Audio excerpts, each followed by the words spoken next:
किसान भाइयों, कभी आपने सोचा है तमाम तरह की टॉनिक बनाने वाली कंपनियां बाज़ार में इस समय उपलब्ध हैं और सभी अपने अपने टॉनिक को एक दूसरे से बेहतर बताने में सबसे आगे हैं। किसान भाइयों, इन टॉनिकों की आवश्यकता हमें आखिर पड़ती क्यों है? क्यों हमें टॉनिकों की आवश्यकता महसूस होती है? उसके कारणों पर आज बात करने के लिए ये वीडियो हमने बनाया है। अगर वीडियो अच्छा लगे तो लाइक कर दीजिएगा और चैनल को सब्सक्राइब कर लीजिएगा। आज के इस वीडियो में हम कुछ ऐसा बताने जा रहे हैं कि आपको इन टॉनिकों की आवश्यकता ही नहीं पड़ेगी। किसान भाइयों, कितना अच्छा हो कि हमारी फसल जो है स्वस्थ और हरी भरी दिखे बजाय किसी टॉनिक के। किसान भाइयों, टॉनिकों के लाभ और हानि के बारे में भी इस वीडियो के माध्यम से आज हम बात करने वाले हैं। आपने देखा होगा कोल्ड स्टोर में आप आलू रखते हो तो उस आलू के सड़ने की तमाम शिकायतें आती हैं। दूसरी शिकायत होती है आलू ज़्यादा मोटा होता है, उसके अंदर से काला पड़ने की।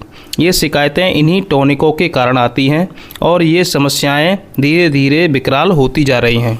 आपको अगर आलू को कच्चा खोद करके मंडी में बेचना है, वहाँ तक तो ये टॉनिक सही रहते हैं। अगर आपको आलू का भंडारण करना है तो टॉनिकों के प्रयोग से हमेशा दूरी बना करके रखनी चाहिए। आपने YouTube पर बहुत सारे वीडियो देखे होंगे, 40 से 50 दिन के आलू को मोटा कैसे करें, 55 से 65 दिन के आलू को मोटा कैसे करें। ये कौन लोग हैं? ये एक्सपर्ट लोग नहीं हैं।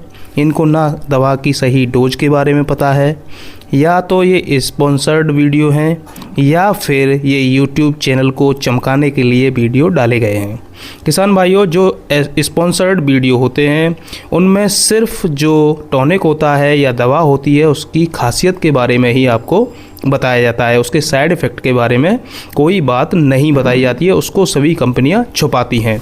किसान भाइयों, अब हम बात करेंगे कि कैसे इन टॉनिकों के प्रयोग से हम बच सकते हैं। सबसे पहले हम बात करेंगे आलू की खेती के बारे में। अगर आप किसी अन्य फसल के बाद आलू की खेती करने जा रहे हैं तो उसके लिए आपको देसी खाद अवश्य इस्तेमाल करना चाहिए। किसान भाइयों, साथ ही जिप्सम खाद, जो कि मिट्टी के भाव मिलने वाला खाद है, इससे 2 पोषक तत्वों कैल्शियम और सल्फर की पूर्ति हो जाती है। जिप्सम खाद का प्रयोग 5 बैग कम से कम 1 एकड़ खेत में हमें अवश्य डालने चाहिए। आलू के लिए सबसे ज़्यादा ज़रूरी पोषक तत्व, प्रमुख पोषक तत्व है यानी NPK।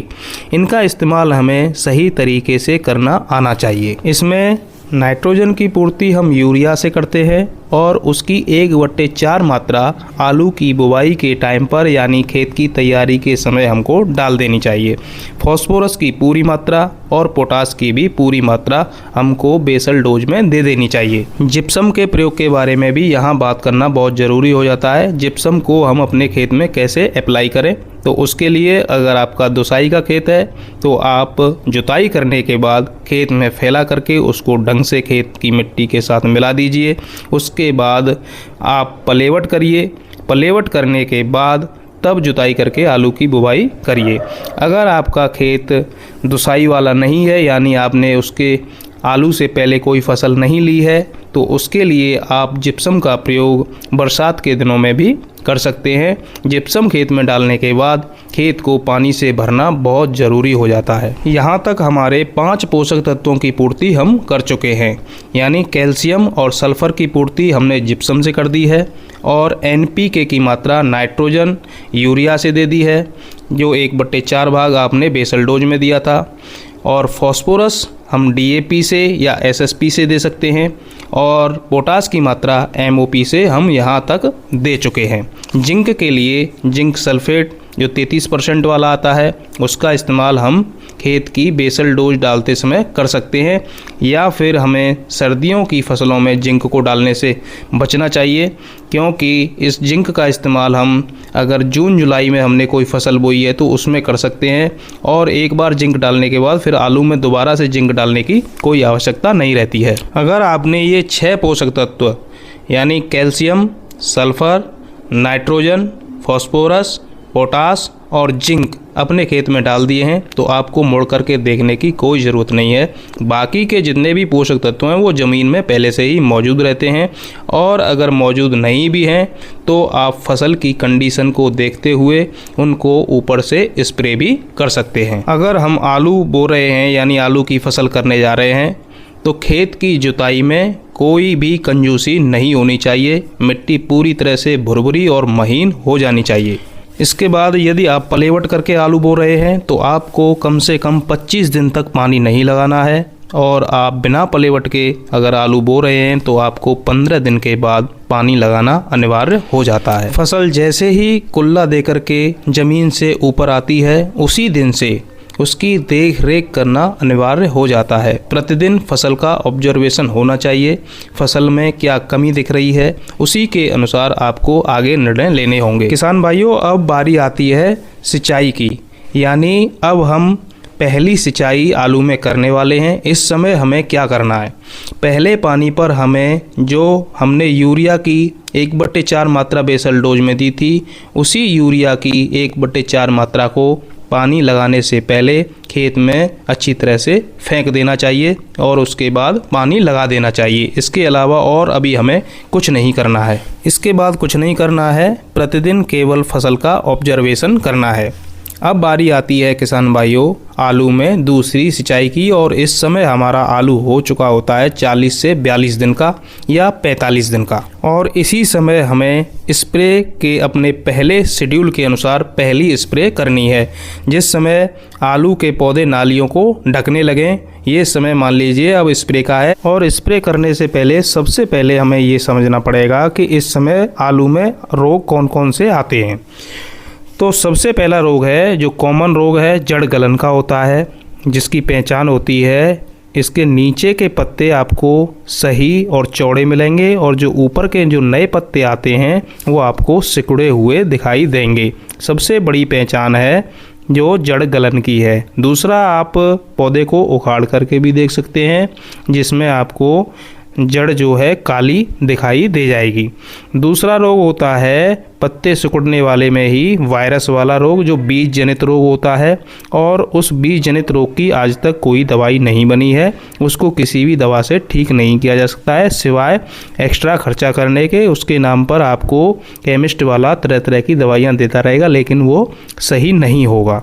किसान भाइयों, तीसरा पत्ता सिकुड़ने वाला रोग होता है जो कीटों की वजह से होता है, और उसको भी दवाओं के माध्यम से सही किया जा सकता है। ये 3 रोग पत्ता सिकुड़ने वाले हैं। इनमें से एक जो बीज जनित पत्ता सिकुड़ने वाला रोग है जो वायरस के माध्यम से फैलता है, उसको किसी भी दवा से ठीक नहीं कर सकते हैं। बाकी के जो 2 रोग हैं उनको दवाओं के माध्यम से ठीक किया जा सकता है।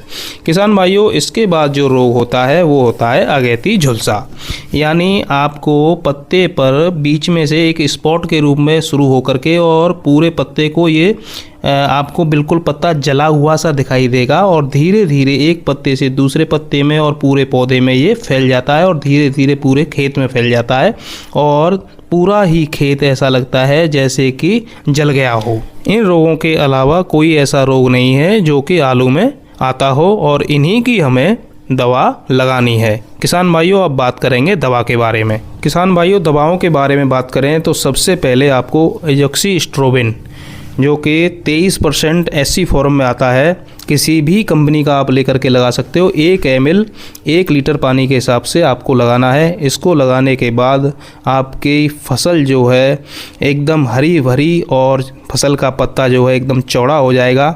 पौधा जो है स्ट्रेस मुक्त हो जाएगा, कोई भी तनाव नहीं लेगा पौधा, और ये एक टॉनिक का काम भी करता है। किसी भी कंपनी का ले सकते हो, यहाँ पर किसी कंपनी का नाम लेना ज़्यादा ज़रूरी नहीं है।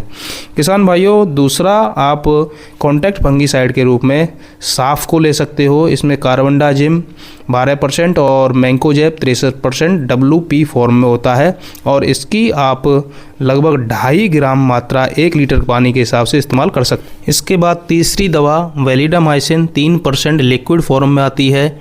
इसकी मात्रा भी आप 2.5 ml 1 लीटर के हिसाब से इस्तेमाल कर सकते हैं। ये जो आपका सिकुड़ा हुआ पत्ता है, जड़ गलन है, और एंटीबायोटिक के रूप में होती है। जो भी आप दवाएं छिड़क रहे हैं उसके असर को और डबल कर देती है। इसके बाद नंबर आता है एक कीटनाशक का। यदि आपकी फसल में उछल कूद करने वाले यानी उड़ने वाले, फुदकने वाले अगर कीट पतंगे टाइप के इंसेक्ट हैं तो उनके लिए थाइमोक्साम आप 200 ग्राम 200 लीटर पानी के हिसाब से इस्तेमाल कर सकते हैं। यदि आपकी फसल में छोटी गिडार है या इल्ली है तो उसके लिए आप एमाबैक्टिन बेंजोएट 5% वाला ले सकते हो। ये भी आपको 200 ग्राम 200 लीटर के हिसाब से लेनी है। यहाँ तक हमारी दवाइयों का काम पूरा हो चुका है। अब जो हमें चिलेटेड फॉर्म में 19-19-19 NPK इस्तेमाल करना है, उसकी मात्रा कितनी इस्तेमाल करनी है इस बारे में बात कर लेते हैं। तो 19-19-19 में 19% नाइट्रोजन, 19% फॉस्फोरस और 19% पोटास होता है। इसकी 2 kg मात्रा 200 लीटर पानी के हिसाब से आप लगभग 1.25 एकड़ ज़मीन में छिड़कवा सकते हैं। स्प्रे करने के बाद हम फसल में दूसरी सिंचाई कर सकते हैं। किसान भाइयों, यहाँ ध्यान देने योग्य बात यह है कि अगर आपकी फसल में जड़ गलन वाला रोग है तो आपको नाइट्रोजन नहीं देना है, और अगर जड़ गलन वाला रोग नहीं है तो शेष जो नाइट्रोजन हमारी बची थी उसको दे सकते हैं। इसके बाद हमारा दूसरे पानी का काम समाप्त हो जाता है और हमें प्रत्येक दिन अपने खेत का ऑब्जर्वेशन यानी देख रेख करते रहना चाहिए। किसान भाइयों, तीसरे पानी की शुरुआत हम 65 से 70 दिन पर करेंगे। हमारी फसल अब 65 से 70 दिन की हो चुकी है और हमें तीसरा पानी यानी तीसरी सिंचाई आलू में लगानी है। उससे पहले हमें एक स्प्रे भी करनी है। किसान भाइयों, बात कर लेते हैं स्प्रे के बारे में। किसान भाइयों, दूसरी स्प्रे में हमें रोग आने का इंतज़ार नहीं करना है और जो दवाइयाँ हमने पहली स्प्रे में इस्तेमाल करी थी उन्हीं दवाइयों को दोबारा से लगा देना है। केवल यहाँ पर चेंज देखने को मिलेगा वो NPK में मिलेगा, जो 19-19 की जगह पे 0-52-34 का इस्तेमाल हमें करना है और इसकी मात्रा रहेगी 2 किलो प्रति 200 लीटर पानी। अब तक हमारी फसल में 3 पानी लग चुके हैं और 2 स्प्रे हो चुकी हैं। किसान भाइयों, इससे आगे अब हमें डेली अपनी फसल का ऑब्जर्वेशन करते रहना है कि फसल में कोई रोग तो नहीं दिखाई दे रहा है, फसल किस तरह की है और फसल की मांग क्या है। किसान भाइयों, अब नंबर आता है चौथी सिंचाई का, जो हमें 75 से 80 दिन पर करनी चाहिए। और इससे पहले हमें दवाओं का जिनका इस्तेमाल करना है उनके बारे में बात कर लेते हैं। तो जो दवाइयाँ हमने फर्स्ट और सेकंड स्प्रे में लगाई थी दवाइयाँ वही रहेंगी, लेकिन यहाँ पर NPK चेंज हो जाएगा। यहाँ 0-0-50 NPK का इस्तेमाल हमें करना है। इसमें 50% पोटास की मात्रा होती है। किसान भाइयों, अब तक हमारे आलू की फसल 80 दिन की हो चुकी है और इसमें 3 स्प्रे हम कर चुके हैं और 4 पानी लगा चुके हैं। इसके बाद हमें कुछ नहीं करना है। आपने देखा हमने किसी भी टॉनिक का इस्तेमाल अपने आलू की फसल में नहीं किया है। किसान भाइयों, अगर आप इस स्प्रे शेड्यूल का और जिस तरीके से पानी लगाने का प्रोसेस बताया गया है उस तरीके से आप अगर फॉलो करेंगे तो आपकी फसल भी अच्छी खासी और बढ़िया उत्पादन देने वाली हो सकती है। किसान भाइयों, अगर वीडियो अच्छी लगी हो तो वीडियो को लाइक कर देना और चैनल को सब्सक्राइब कर देना। मिलेंगे किसी ऐसी ही जानकारी भरे अन्य वीडियो में, तब तक के लिए नमस्कार।